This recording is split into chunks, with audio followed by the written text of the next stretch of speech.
Assalamualaikum warahmatullahi wabarakatuh. Ya, baik. Kali ini kita akan mengerjakan tugas UAS Statistik Pendidikan. Nah, yang pertama adalah soalnya ujilah soal berikut dengan analisis uji T dengan memilih salah satu. Dari ketiga soal ini saya memilih analisis data soal yang nomor C. Seorang guru menerapkan media pembelajaran baru, dilakukan uji coba pada 15 mahasiswa. Data prestasi belajar sebagai berikut. Nah, ini datanya. Nah, kemudian apakah media pembelajaran yang baru dapat meningkatkan prestasi belajar mahasiswa? Jika media lama menghasilkan prestasi hasil belajar rata-rata kelas sebesar 70. Nah, itu soalnya. Kemudian T tabelnya adalah 2,145. Nah, dari data ini kita ujikan. Kita copy dulu datanya. Kemudian kita masuk SPSS, paste, variabel kita namakan prestasi.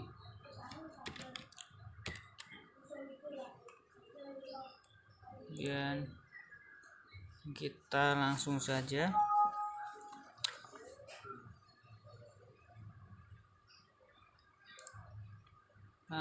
kita analyze, kemudian non parametrik, kemudian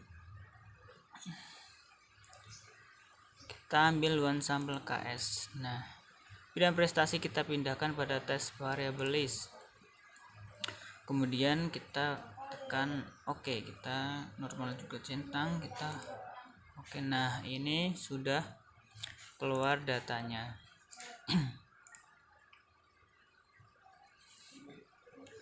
Nah, kemudian ini untuk hasil one sample Kolmogorov-Smirnov test. Nah, jadi nilai signya di sini adalah 0,200. Nah, pada Kolmogorov-Smirnov test ini kriterianya adalah jika nilai signya itu lebih besar dari alfa 0,05, maka data tersebut adalah normal. Nah, kita ketahui di sini nilai signya adalah 200 atau 0,200, yang mana lebih besar tentunya dari 0,05, lebih besar dari alfa, maka data tersebut adalah normal, karena 0,200 itu lebih besar dari 0,05 dari alfanya. Jadi untuk data tersebut adalah kriterianya data sampelnya adalah normal. Nah, kemudian kita hitung untuk one sample t-testnya, karena soalnya merujuk pada 70, ratanya 70. Kita hitung lagi menggunakan uji one sample t-test. Caranya kita klik analyze, kemudian compare means, kemudian kita klik means, kita pindahkan prestasi pada dependent list.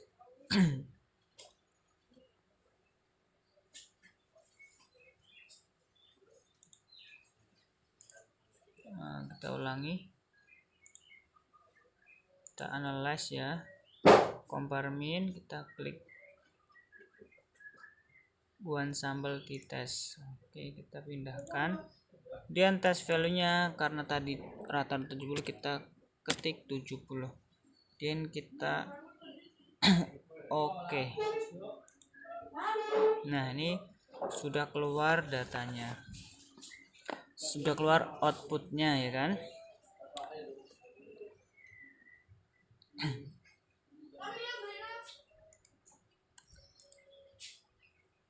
Nah, dari data tersebut kita ketahui bahwa T nya adalah nilainya adalah T hitungnya adalah 1,505.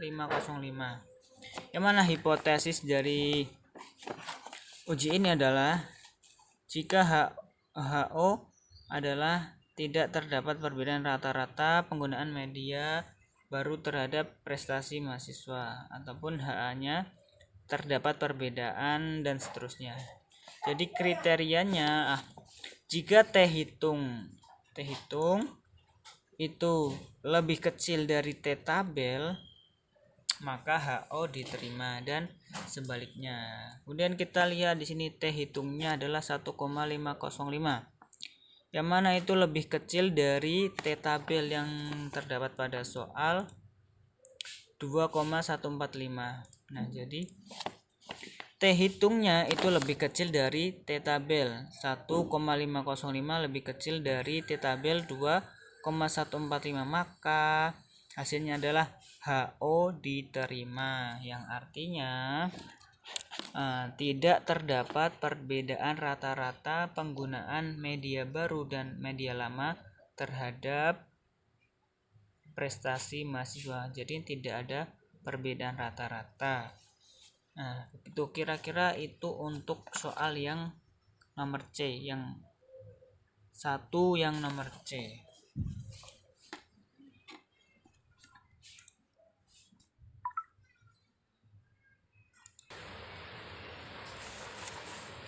Kemudian kita lanjut ke soal yang nomor 2, yaitu soal wajib ya. Nah, soalnya seorang dosen statistika ingin mengetahui jenis serta efektivitas pengaruh frekuensi belajar X1 dan nilai statistik X2 secara bersama-sama terhadap prestasi atau Y. Statistika mahasiswa dengan data di bawah ini. Nah, ini datanya ada X1, X2, dan Y. Nah, ini untuk soalnya uji persyaratan data, ada linearitas, multikolonial, dan sebagainya. Nah, langsung saja kita ujikan data-data tersebut ya. Kita copy datanya, kita masuk ke SPS, kita buat data baru. Dan kita paste, kita masuk variable view, kita ganti namanya X1 dan X2 dan Y.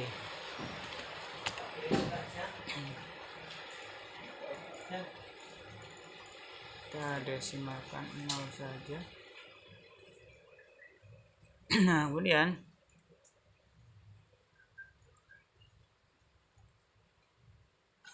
ini ada X1, X2, ada Y kan. Nah, kemudian kita uji normalitasnya terlebih dahulu. Nah, kita langsung saja klik analyze,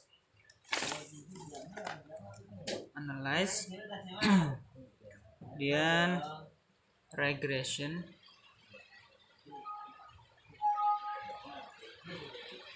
kita klik analyze, terus regression, kemudian linear, kemudian kita input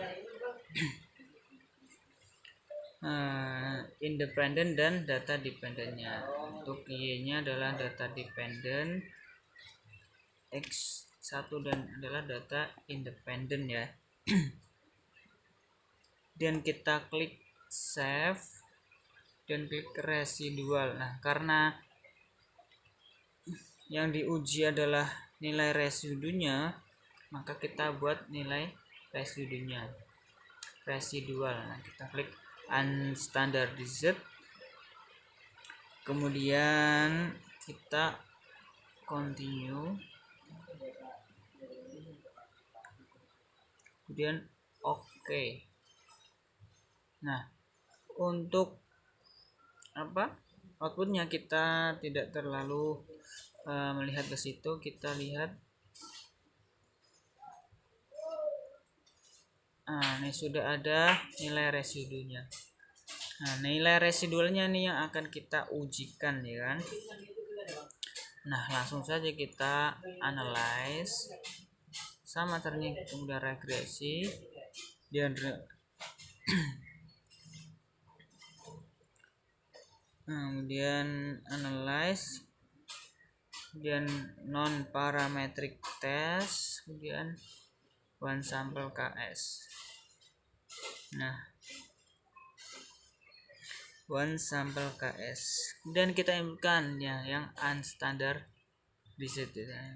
Kita masukkan ke tes variabelnya, kemudian klik OK. Jangan lupa kita normal, kita centang, klik OK. Nah, maka akan keluar outputnya. Kita bisa menentukan data distribusi tersebut normal atau tidak. Kita lihat datanya ya. Nah, kita lihat pada nilai signya. Nilai signya adalah 0,0200, ya kan? Nilai signya adalah 0,200, yang mana kriterianya adalah jika nilai sig itu lebih besar dari 0,05, maka data tersebut normal, dan sebaliknya. Berarti nilai signya di sini adalah 0,200 yang lebih besar dari alfa 0,05, maka data nilai signya lebih besar dari alfa, maka data sampel tersebut adalah data yang normal.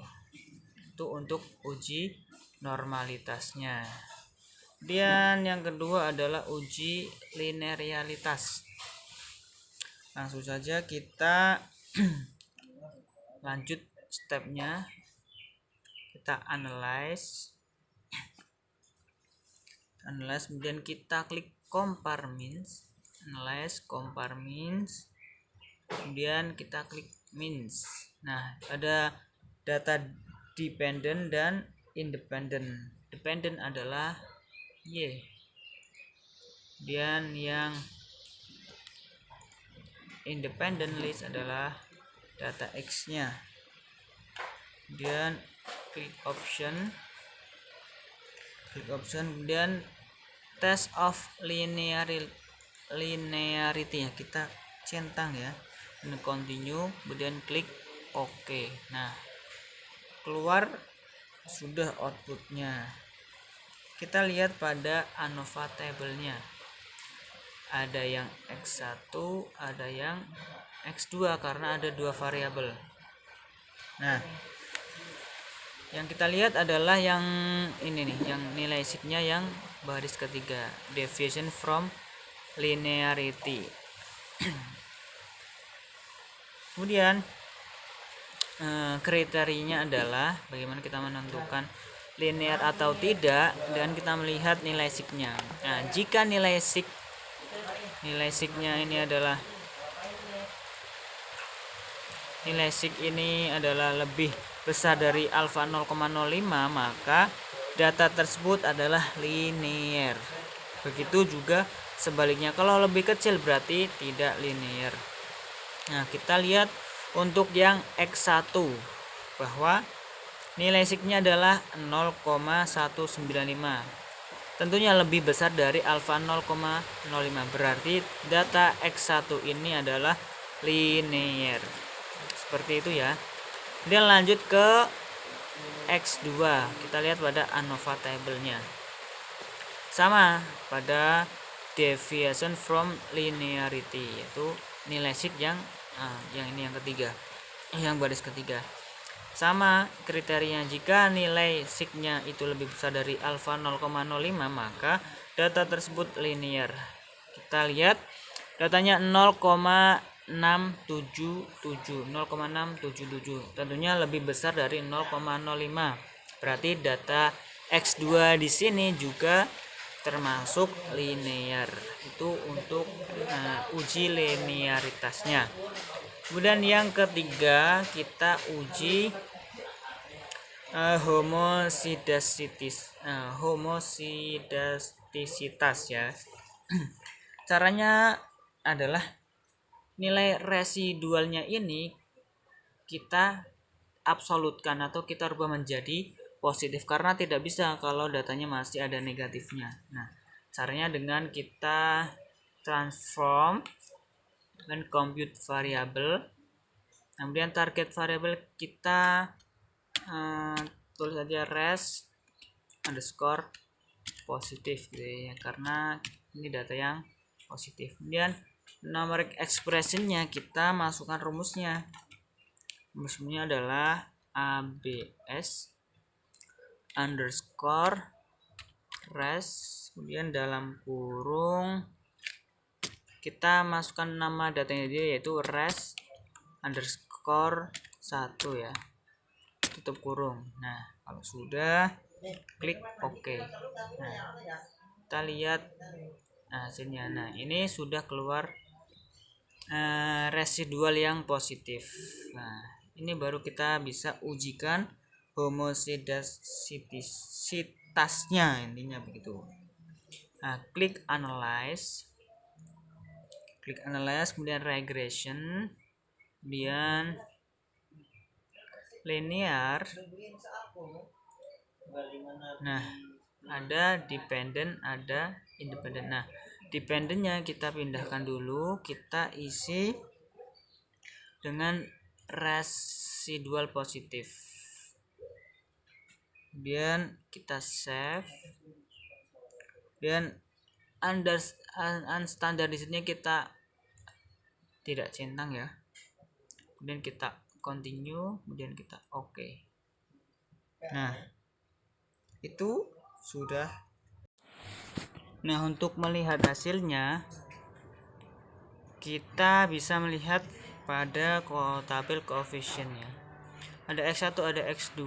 Yang mana pada uji kali ini homosidastisitas kriterianya jika nilai sig itu lebih besar dari 0,05 alfa, maka terjadi homosidastisitas atau kasus yang diharapkan. Nah, kita lihat pada nilai signya untuk X1 adalah 0,862, tentunya lebih besar dari 0,05, maka X1 itu telah terjadi homosidastisitas. Kemudian X2 nya juga nilainya 0,653 yang lebih besar dari 0,05, maka X2 juga data tersebut terjadi homosidastisitas. Seperti itu. Itu untuk yang homosidastisitas. Kemudian yang keempat ada autokorelasi. Kita balik lagi ke SPSS. Nah, autokorelasi adalah caranya kita menganalisis data awal yang ini, bukan data residual. Nah, jadi kita klik analyze, kemudian regression, kemudian linear dependent, kita isikan kembali data Y, bukan data residual. Kemudian klik statistik, ya kan, kita centang apa itu collinearity diagnostik. Nah, ini. Dan juga Darwin-Watson, kita akan menguji dengan Darwin-Watson. Kemudian kita klik continue, kemudian OK. Nah, kita sudah keluar outputnya. Kita menggunakan uji Darwin-Watson. Nah, pada autokorelasi kita juga menentukan D-nya atau nilai Darwin-Watson-nya. Kemudian ada DL, Darwin lower, dan DU, Darwin upper. Dengan kita melihat pada tabel Darwin-Watson, kita sudah siapkan. Nah, ini ada tabel Darwin-Watson. Nah, untuk soalnya yang N-nya jumlahnya 15, berarti ini ya 15. Kemudian karena variabelnya ada 2, berarti K sama dengan 2 jumlah variabel. Nah, kita urutkan.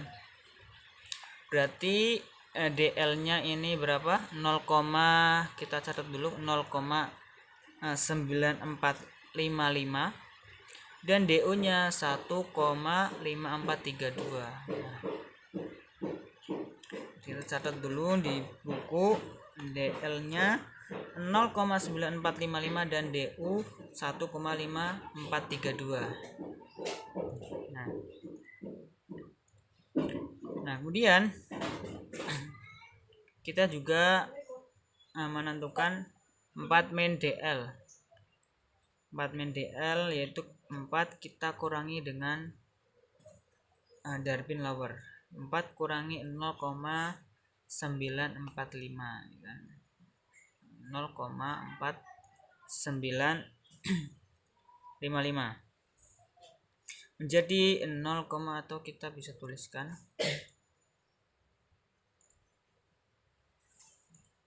untuk DL nya D nya tadi 2,404, kemudian DL nya tadi kita sudah tulis, DL nya 0,9455, kemudian DU nya DU 1,5432. Dan ada juga kita tentukan 4 min DL menjadi di sini 4 dikurangi DL ini ya, berarti menjadi, kita sudah itu menjadi 3,0545. dan ada 4 min DU, kita sudah hitung menjadi 2,4568. Nah, ini untuk kriterianya. Untuk pengertiannya. Kemudian kriterianya adalah jika DU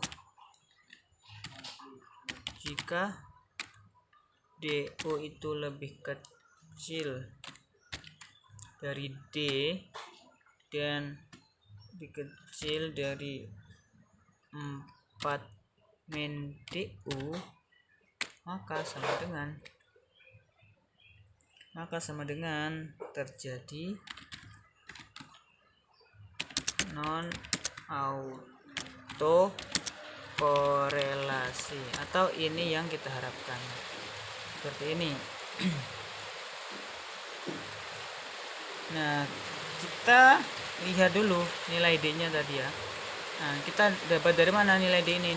2,404 itu. Nah, ini ada dari model summary. Nah, ini ada Darwin Watson, nilai Darwinnya 2,404. Nah, kita sudah masukkan pada tabel Excel-nya. Nah, ini kita masukkan rumusnya atau kriterianya. DU nya berapa? DU nya 1,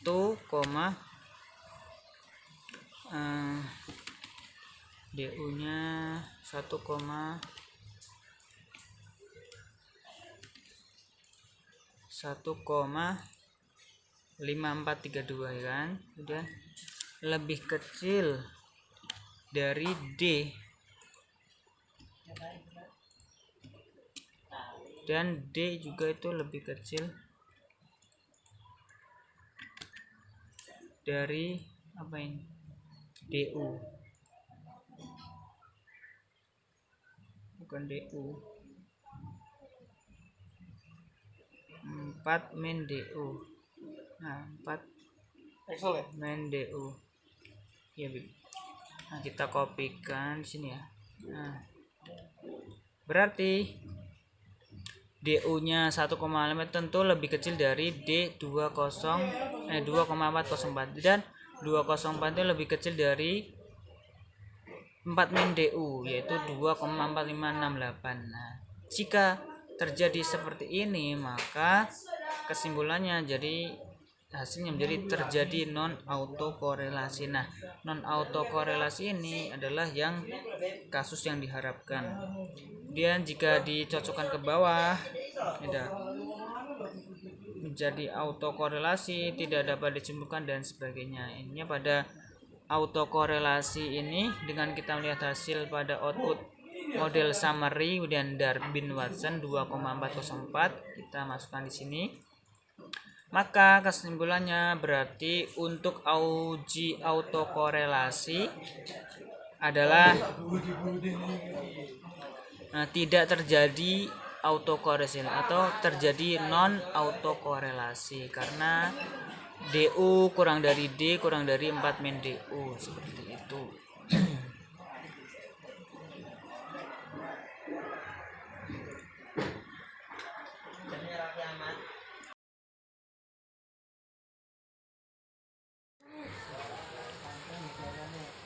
Nah, selanjutnya kita masuk pada uji multikolonialitas. Nah, kita tidak perlu melakukan uji lagi karena tadi sudah sekalian dengan 3 kali uji, 1 kali uji tapi untuk 3 kali hasil output uji. Nah, untuk yang nomor 5 multikolonialitas kita melihat pada hasil output coefficient. Nah, coefficient. Nah, di situ ada nilai VIF dan tolerance. Nah, kita fokus pada nilai collinearity statistik. Ada nilai toleran dan VIF. Nah, kemudian kriterianya adalah jika nilai tolerance itu lebih besar dari 0,1 dan VIF itu lebih kecil dari 10, maka tidak terjadi multikolonialitas, atau itu yang kita harapkan, atau kasus yang diharapkan adalah seperti itu. Begitu sebaliknya. Nah, kemudian kita coba masukkan. Tadi ada 0,620, ada VF 1,615. Kita sudah tuliskan ya. Toleransinya berapa tadi? Toleransinya 6,20.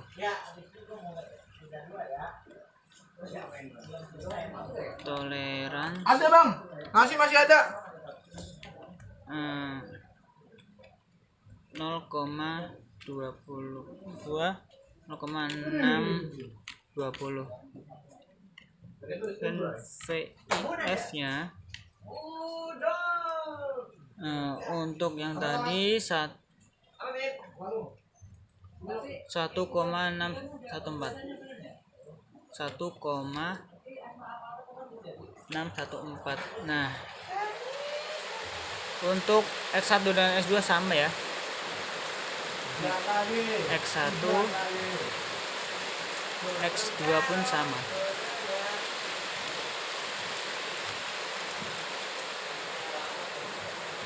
Nah, tadi kita masukkan kriterianya. Jika toleran itu kurang dari lebih besar dari 0,1 dan VIF itu kurang dari 10, maka hasilnya tidak terjadi multikolonial, tidak terjadi multikolonialitas. Nah, kita hitung 0,620 ya. Ini kurang kosong sih. Ini hasilnya tentu lebih besar dari 0,01 maksudnya. Dan VIF-nya 1,614 tentu lebih kecil dari 10. Maka untuk multikolonialitasnya tidak terjadi multikolonialitas. Begitu juga X2 sama, tidak terjadi multikolonialitas. Ini hasilnya untuk yang uji ini. Dan selanjutnya kita ada regresi ganda, persamaan regresi. Sama, kita hanya perlu melihat pada output yang tadi. Nah, pada hasil coefficient. Nah, hasil coefficientnya adalah kita masukkan rumusnya. Kita lihat pada ini. Kita lihat ada konstantanya, ini X1 X2, ini konstantanya. Kita masukkan, ini kita tuliskan di sini ya. Atau kita rumuskan yang persamaan regresi. Persamaan regresi. Nah, ini rumusnya Y sama dengan A X1 ditambah B X2 ditambah K atau konstantanya tetap kita ikutkan plus main error karena ini seperti ramalan yang mana error itu pasti terjadi. Nah, ini persamaan regresinya. Nah, hasilnya tadi adalah outputnya untuk konstantanya adalah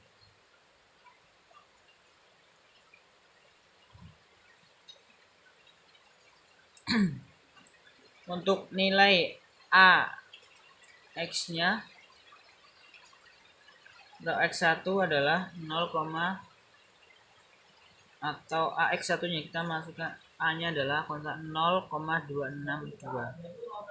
Dan untuk yang X2 0,015. Jadi kita tambahkan ini konstantanya. Kita tuliskan. Nah, untuk Y-nya berarti AX1 nya adalah 0,262. Oh, X1 ditambah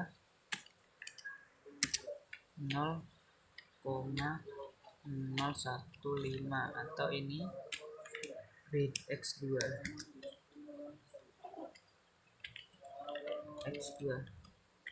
yang ditambah konstantanya tadi 3,029. Nah, ini adalah uji persamaan regresinya.